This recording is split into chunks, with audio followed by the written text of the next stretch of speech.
तो जैसे कि आप सब जानते हैं इस चैप्टर में पूरा सब कुछ 100% चैप्टर कवर नहीं होगा, सब ओवर वो मिलेगा बर्ड आई व्यू। ठीक है, तो अभी बिना किसी टाइम पास के शुरुआत करते हैं। अब कौन सा चैप्टर होगा, टाइटल देख लेना, लसान। रजिस्ट्रेशन ऑफ चार्जेस की बारी है। Registration of charges under the companies act 2013 definition of charge as per section number 2 subsection 16 section number 2 subsection and 16 of the Companies Act 2013 refers to an interest or lien created on the property or an asset of a company or its undertakings, asset of a company or its undertaking as a security for the repayment of loan. It includes mortgages or and is essential for security loans. ठीक है, mortgage and it is essential for securing the loan. Types of charges. Fix charge nature काय होता है, fix charge का nature क्या होता है, कैसा होता है ये fix charge. Security against a specific identifiable asset of a permanent nature, जैसे कि लैंड, बिल्डिंग, मशीनरी। रिस्ट्रिक्शंस क्या होता है, कंपनी कैन नॉट सेल और dispose this assets without the charge holders consent. Charge holder के कंसेंट के बिना तुम उसको हाथ लगा सकता है, मतलब ऐसा सेल वेल नहीं कर सकता, ठीक है, कंसेंट के बिना। ठीक है, examples, the company securing a term loan against its office building creates a fixed charge. Floating charge म्हणजे काय, नेचर कैसा होता है, secured against the asset that are fluctuating in nature such as inventories और receivables. Flexibility, a company can use or trade these assets in the normal course of business. Crystallization converts into fixed charge. Crystallization of, ये थोड़ा important होता है, ये ऐसा छोटू मान के ignore करके जाता है ना, ये important होता है। Crystallization converts into a fixed charge in case of default, liquidation और violation of the terms। अगर तुमने डिफॉल्ट किया, अगर तुमने वायोलेट किया, तो वो जो फ्लोटिंग चार्ज है ना, उसका क्रिस्टलाइजेशन मतलब जम जाता है और वो फ्लोटिंग चार्ज क्या बन जाता है, फिक्स चार्ज। ऐसा फिर पिक्चर बनेगी, फ्लोटिंग चार्ज बना फिक्स चार्ज, किसकी वजह से, क्रिस्टलाइजेशन की वजह से, विलन। ठीक है, example, a retailer secures a loan using a stock in trade as collateral. Registration of charges कौन सा, 77 थाला, दो ही थाला, मैंने दो ऐसा होता है ना, वो मीम वालों को पता चल गया मैं क्या बोलने वाला था। नहीं देखते मीम वाले, कोई देखता ही नहीं है, मीम वाले छोड़ो। Obligation of register, companies must register all charges.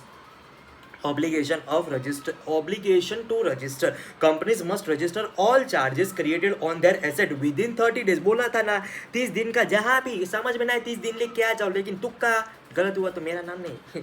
ठीक है, 30 दिन, 30 डेज। रजिस्ट्रेशन ऑफ चार्ज, जैसे ही चार्ज क्रिएट किया उसके 30 दिन में रजिस्टर करो आरओसी के पास। हु कैन रजिस्टर, कौन कौन रजिस्टर करेगा, कंपनी। प्राइमरीली रिस्पॉन्सिबिलिटी किसकी होती है, कंपनी की होती है। जिसका एसेट था, जिसने रजिस्टर किया, उसकी रिस्पॉन्सिबिलिटी होती है, म्हणजे कंपनी की रिस्पॉन्सिबिलिटी होती है। लेकिन अगर इसने नहीं किया तो चार्ज होल्डर का तो प्रॉब्लम यही है कि अगर भाई अगर तूने चार्ज रजिस्टर नहीं किया ना, तो मेरा जो सिक्योर्ड नेचर का डेट है वो बन जाएगा इनसिक्योर्ड। ठीक है, तो मेरे को तो इनसिक्योरिटी चाहिए नहीं, मेरे को चाहिए फुल सिक्योरिटी। अगर तूने 30 दिन में नहीं किया, मैं चले जाएगा आरओसी के पास, मैं बोलेगा आरओसी साहेब वो तो चोमू है, मेरे पे चार्ज होना है तो मेरा रजिस्टर कर दो, मतलब ऐसा एसेट बोल के नहीं, मतलब मेरे साथ रजिस्टर किया ना, मैं बता रहा है इसका, ये देखो डॉक्यूमेंट मेरे पास है, तुम रजिस्टर कर दो। ठीक है, if the company fails the lander can register the charge with in the prescribed time.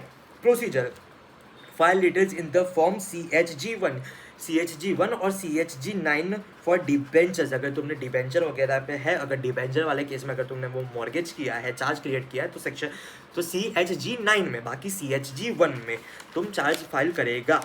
ठीक है, copy of the charge instrument, prescribed fee, verification of the instrument is required, specific rules apply or based on whether the property is within or outside India। ठीक है, अगर within inside है तो मतलब within India है तो अलग rules, outside India है तो अलग रूल्स लगेंगे। extension of time charge before, ये डेट वाला अमेंडमेंट वाला जो आता है ना, मेरे को ऐसा थोड़ा ऐसा लगता है ना, पर करना ही पड़ेगा।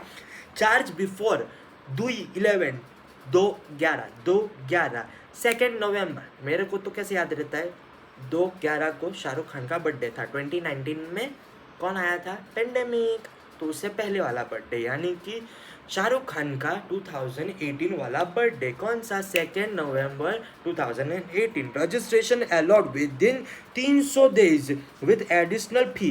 ठीक है, 300 डेज में अलाउड था, लेकिन वो उसके एडिशनल फी लग के। Beyond this, registration is possible only within the 6 months from 2/11/2018। अगर 2/11 मतलब 2 नवंबर 2018 के बाद कितने महीने में अलाउड है? 6 महीने में, मतलब कि 180 दिन। बाकी उससे पहले कितना था? 300 दिन। 300 चांसेस कम है, लेकिन फट के जाने का इसी आई है बाबा, कोई भरोसा नहीं। Charge after 2000 November 2018 registration allowed within 60 days. आई ला 60 डेज कहाँ से आया? बोलने तो दे। 60 days with the additional fees and further 60 days may be granted upon the payment of ad valorem fees. ठीक है, 60 फिर 30 वाला तो वही तो मसाला था ही था ना भाई, फिर भी 150 रुपये को पता नहीं चला। ये 6 महीना किस बेसिस पे लिखा है देखेंगे, ये थोड़ा डिटेल में जाके देखना पड़ेगा। तुम लोग ऐसा बुक लेके बैठो ना, सुनने को काहे को बैठे हो और देखते ही नहीं है कोई। मेरे को मालूम है, मैं तो ऐसे ही बक करता हूँ, मेरे को याद रहेगा। हाँ, deemed notice of charges section number N80। Once registered, charge become public document. Any person dealing with the company is deemed to have notice। इस पे क्वेश्चन आता है, तो ये सेक्शन नंबर भी इंपॉर्टेंट हुआ। इस पे क्वेश्चन आता है, सेक्शन नंबर इंपॉर्टेंट हुआ। कैसा क्वेश्चन आता है कि इस फलाने ढिमकाने ने इस कंपनी से ऐसा चार्ज वाली प्रॉपर्टी ले ली और उसको पता चला आइला इस पे तो लोन चल रही है, फिर वो कंपनी को गालियाँ देता है कि ये तुमने ऐसा ऐसा मेरे साथ किया। फिर वो कोर्ट के पास जाता है, कोर्ट के पास इधर आ चोमे, इधर आ, हैं तेरे को पता नहीं होता नहीं है क्या कि भाई सेक्शन नंबर 80 के तहत हम ये मानते हैं कि अगर तू कंपनी की कोई प्रॉपर्टी वगैरह कुछ भी लेता है तो हमें ऐसा मानता है कि अगर तेरे को पता होना चाहिए, अगर तेरे को पता है या तेरे को पता नहीं है, it doesn't matter, we don't give a damn. ठीक है, तेरे को पता होना चाहिए कि इस पे चार्ज है कि नहीं। ठीक है, वो हम किसके बेसिस पे मानते हो? तुम लोग ऐसा बोलेगा तो सेक्शन नंबर 80 उठा के देख ले ला ले। ठीक है, okay. Consequences on non registration, अगर नॉन रजिस्टर किया तो क्या होगा? वो मैंने बोला था ना, वो इधर सिक्योर अनसिक्योरिटी मेरे कौन सिक्योरिटी ने मांगता है, वो सब इधर आएगा। The charge become void against the liquidator and other creditors during the insolvency or liquidation proceedings. The debt remains valid, but the lender loses security priority, reducing them to unsecured creditor। वो अपनी main security priority खो बैठा है, मेरे को priority खोनी नहीं है, इसलिए वो कर रहा था रजिस्ट्रेशन। अगर रजिस्टर नहीं किया तो वो प्रायोरिटी लूज कर जाएगा, अनसिक्योर्ड बन जाएगा। Subsequent charges registered on the same property may gain priority if the original charges was not registered in the timely manner. अगर मेरे पास 100 करोड़ की प्रॉपर्टी है, 50 करोड़ का चार्ज एक कंपनी से रजिस्टर किया, मैंने चार्ज रजिस्टर नहीं किया, 30 करोड़ का और वाला दे दिया, फिर उसके ऊपर 20 करोड़ का और ले लिया। वो बोला कि भाई अब मेरा वो एसेट बिकने को आया, तो सबसे पहले 50 करोड़ मेरे को हट, तेरा रजिस्टर ही नहीं किया, इन दोनों का रजिस्टर किया था। वो 30 वाले की पहले बारी आएगी, उसके बाद बारी आएगी वो 20 वाले की, उसके बाद लास्ट में जो बेचा उसका वो 50 वाला डील करेगा। ठीक है, उसके बाद modifications and satisfaction of charge, modification section number N79। Any change in the terms condition, modification 79 कैसे याद रखेगा? मेरे को नहीं छोड़ना भाई, 79 मॉडिफिकेशन क्या याद रखने का है तो ठीक, बाकी जय Shri Krishna. According to relevant provisions तो है ही, अपना हथियार है वो क्या, according to relevant provisions of the companies act 2013। उसके बाद राम कथा। Any change in the terms and conditions और extent of a charge must be registered within the prescribed time, charge registered within the prescribed time। ठीक है, लेकिन certificate of modification is issued upon the registration. अगर तुमने modification किया तो उसका वो चार्ज के साथ वो रजिस्टर कर दो और उसका वो मॉडिफाइड हुआ सर्टिफिकेट तुमको प्रिस्क्राइब टाइम लिमिट में मिल जाएगा। Then satisfaction of charges section, satisfaction of charges 82। अभी इसका मेरे को थोड़ा बहुत गंदा वाला आता है, मेरे को पता है कोई देखता नहीं इसलिए मैं तो बोलूँगा। 8 में से सिर्फ 2 लोग सेटिस्फाई कर पाते हैं अच्छे से, बस रिपीट नहीं करेगा, तुम रिवाइंड करेगा कुछ नहीं। हाँ, satisfaction of charges 82 section, satisfaction of charges section number 82। Companies must intimate the ROC about full repayment of satisfaction of charges within 30 days। देखा, within 30 days। Delay allows restriction within 300 days additional fee. अभी इसमें क्या है, confuse मत होना, वो 2 नवंबर 2018 से पहले रजिस्टर करने के लिए 300 दिन का टाइम था, लेकिन इसके बाद अभी क्या है, जब हम सेटिस्फाई करते हैं चार्ज को उसके बाद 30 दिन में रजिस्टर करना होता है। अगर वो नहीं कर पाते तो एडिशनल के फीस के साथ साथ 300 दिन का टाइम इसमें है। सेटिस्फेक्शन के मामले में penalties for the non compliance section number 86 में है। पेनल्टीज कौन सा है, company penalty up to 5 lakh रुपया, पेनल्टी कंपनी को लगेगी 5 लाख रुपए की, डिफॉल्टिंग ऑफिसर को 50,000। Fraudulent actions are punishable under section 447। हमेशा से बोलते हैं फ्रॉड वर्ड देखे कुछ देखने का नहीं, फ्रॉड म्हणजे 447 डाल देने का, चौपड़ देने का, ठीक है। Maintenance of register of charges, वो चार्ज का ऐसा रजिस्टर होता है ना, ऐसा चौपड़ा, ठीक है, वो किधर मेंटेन करेगा, बाय रजिस्टर मेंटेन करेगा। वो कहाँ पे लिखा है, सेक्शन नंबर 81 में लिखा है लाला। सेक्शन नंबर 80 क्या था, 80 क्या था मेरे को याद नहीं है, मैं पूछ रहा हूँ इसलिए, तो मैं सामने कोई बैठा नहीं है भाई।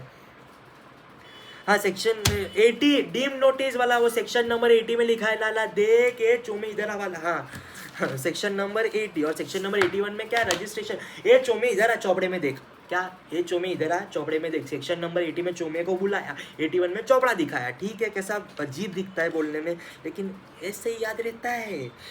maintains a public register of charges for all companies accessible upon the payment of prescribed fees by company, section number 85। every company must maintain a register of charge। Company को खुद को उनका भी करना पड़ता है चार्ज मेंटेन रजिस्टर, ठीक है। कंपनी कौन से सेक्शन में मेंटेन करेगी, 85 में, CHG 7 फॉर्म में। कौन सा थाला फॉर रीजन, 7 चौपड़े, ठीक है। At the register office must include particulars of all charges, modification and satisfaction। कौन सा चार्ज कब करवाया, अगर उसमें कोई मॉडिफिकेशन करवाया तो वो, और उसको सेटिस्फाई कब किया, वो सारा का सारा डिटेल्स CHG 7 में होगा, सेक्शन नंबर 85 कंपनी के बुक्स में, ठीक है। Key highlights registration ensures transparency, protects lenders' interest and prevents fraudulent use of same assets as security for multiple loans। Timely registration avoids penalties and secures priority of charge holders। Public access to charge details fosters trust and accountability of corporate lending practices। ये benefit क्या होता है कि अगर भाई मैं 10 करोड़ रुपये asset पे अगर रजिस्टर नहीं किया तो एक दो लोन को तो मालूम नहीं है कि भाई इस पर ऑलरेडी चार्ज चल रहा है। 10 करोड़ की एसेट, 5 लाख तू ला, 7 लाख तू ला, 12 लाख तो ऑलरेडी हो चुके हैं भाई, 3 लाख तू देना। भाई 10 करोड़ की एसेट है, 10,000 नहीं देगा क्या, 10,000 दिया, 50,000 नहीं देगा, ऐसा करके बहुत सारी लोन ले ली, तो कंपनी को कैसे पता चलेगा, नहीं पता चलेगा ना, वो अवॉइड करने के लिए। उसके बाद हाँ, अगर रजिस्टर नहीं किया, वो 50, 30, 20 वाला एग्जाम्पल, प्रायोरिटी लूज ना कर जाए इंसान, इसलिए रजिस्टर करना जरूरी है, ठीक है। आता का है, आता संपला, ठीक है, खत्म, बाय बाय, जय श्री कृष्ण, हर हर महादेव।